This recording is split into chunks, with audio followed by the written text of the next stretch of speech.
I was on call 24 hours a day, 7 days a week for the last 48 years.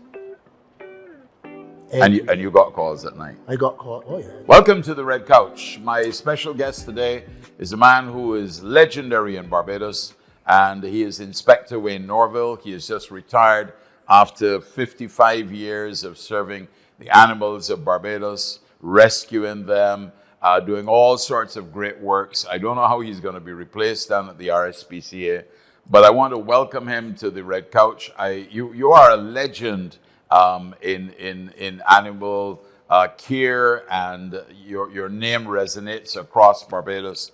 Your number must be on more speed dials probably than the prime ministers of the country. So welcome to the Red Couch, Thank you. Inspector Wayne Norville. Thanks for having me, Vic. Yeah, and I see you had a birthday too as well. Yes. And a big send off. You had Yes. front page Yes. coverage on the Nation newspaper and so on. Yeah. Yeah. It was really heartwarming, to see when you see your work being appreciated, right? And I want to thank Barbados. I want to thank all those wonderful people I worked with over those years.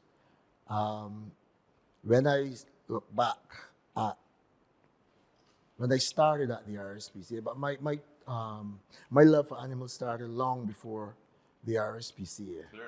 I remember like every Sunday evening, or every evening for that matter, when the kids were in the street playing and stuff like that, I'd always have my dog running up and down the road with. And I learned from very early that I could communicate with animals a lot better than with some human beings. I want to ask you a little bit about your work at the.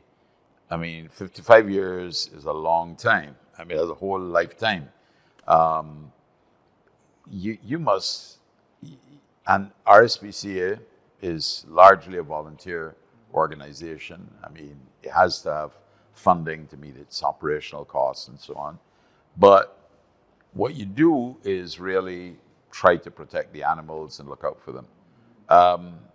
You must have had calls at all hours of the day and night.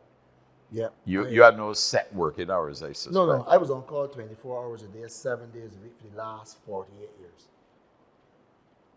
And you got calls at night. I got called. Oh, yeah, I got. You see, Were most of those calls rescues? yes, most of them were rescued. Yeah.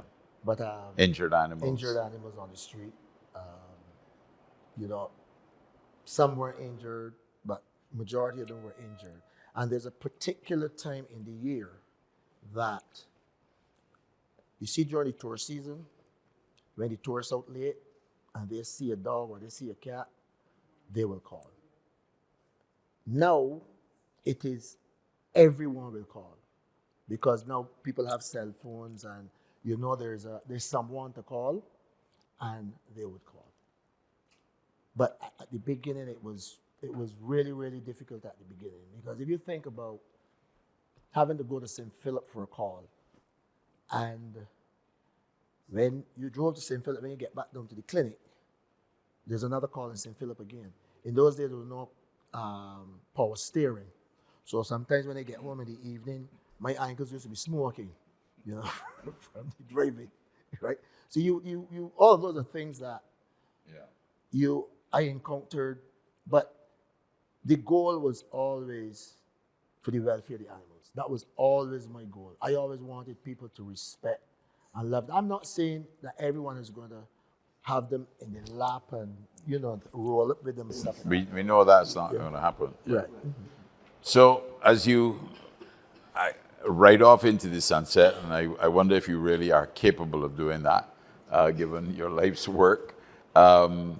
What plans are there for you in your future? What are you going to be doing? Well, I don't want. You're still a young man, so I wouldn't be too far away. If you need information and stuff like that. I just wanted to get off the clock. I want to get off the clock because I took a really good look at myself and I realized that the amount of years that I was doing that, I think somebody else needs to do it because as long as I stay there, Nobody else is going to nobody's step gonna step in. in. Yeah. Nobody else. So it's about time somebody else step in because I remember the first 35 years, I was a lone voice in Barbados, ever speaking out about animal cruelty. And sometimes people would say to me, "You're wasting your time, though." People ain't listening and stuff like that. But I keep saying I only need one. Then that person says something to that person, and and gradually, I would say where we are now, if we could get those laws passed, and really get serious with the policing Enforcement. and the enforcement, right? Well, enforcement requires resources to be put behind it. So I hope that you will get that as we go forward, and that you will remain a voice and an advocate. Certainly, we here at Capital Media will always be in the forefront. We work closely with Ocean Acres. We work with any of the agencies that look after the animal welfare. The late Vioma Ali was a great advocate of animal rights. So consider us an advocate and a partner, as you contemplate, as you said, being off the clock, but not being off the job. That's how I interpret it. I didn't say that. I didn't say that. I somehow don't think you could walk away from if you've devoted your life's work to it, that's obviously has been your passion and your love. But everybody needs a little time for themselves and so on. I have developed a passion for writing. I have one book that will soon, but I'm at the point where it needs its final editing, and that one is called Peace of Mind. Yeah, that one. And quite recently, I started another book. This one is about animal rescues and human interactions, because there were a lot of funny things that I experienced, working with the and it is a Bajan thing, For instance, there was this lady called about a goat, and the goat's breast was hard, so she said the milk was. I said, okay, goat had mastitis. So I told her I would come for the goat, but it was in the country, and elderly ladies, especially in the country, when you go to visit them, as a professional, they always want to speak the Queen's English, So when I got to the house, it wasn't the owner of the goat, it was the neighbor. She got to me first. And she said to me, I is told that lady not to breed that goat, And now she bred the goat and it has a virus. Not a virus, a virus.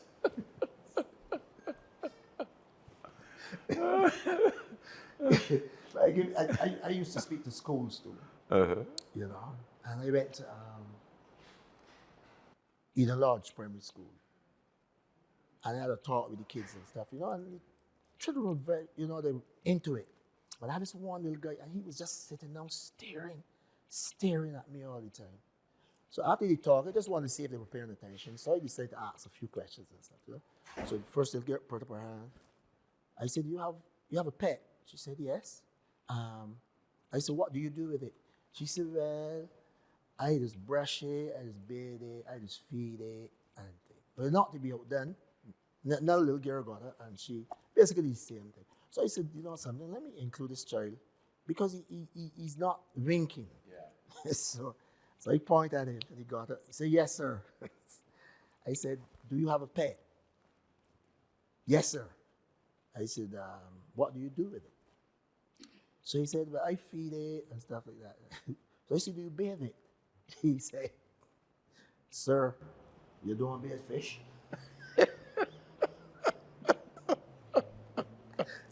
All I could do is get my phone and go to goodbye. Well, I hope some of these humorous stories are going to be well documented in the book. And on behalf of the whole country, really, Wayne, I want to commend you for this outstanding work. You've left some big shoes to be filled. But I hope that you will remain a voice and an advocate, because I think that given your experience, given your life's work, you are in a very pivotal position to continue that education process, but also the whole question of agitating, because if we don't agitate, we won't see any movement. Yeah.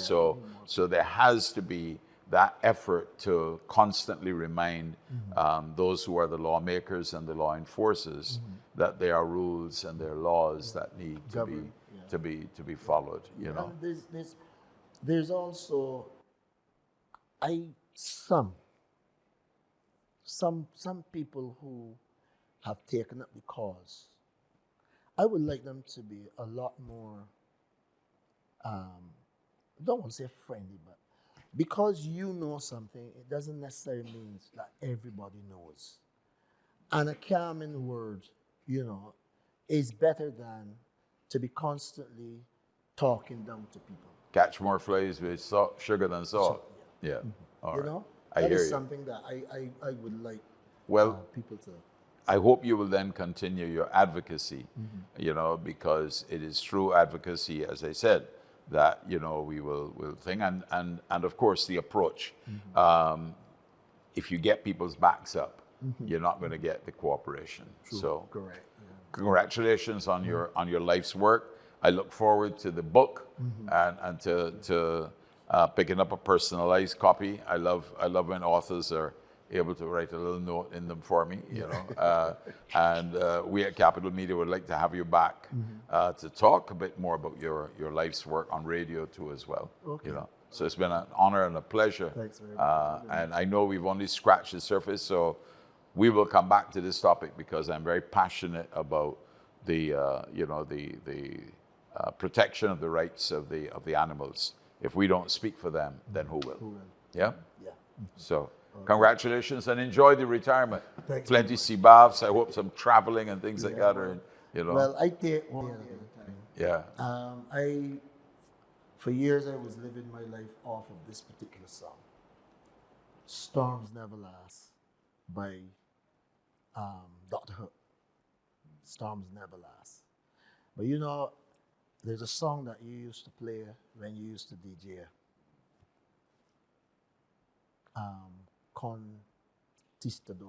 Conquistadores. Yeah. That was the song. Yeah. That was one of my favorite songs when you used to DJ. You're taking me back a long time. I like how you used to introduce the song. Yeah. Melody Makers in the afternoon on CBC Radio. Yeah. I love that song. Yeah. Well, those were good times. Yeah. Thank you very much, Wayne. All right. Pleasure. Thank you for having me. We need you to sit for a little longer. So yes, man, of course. You're a legend in Barbados.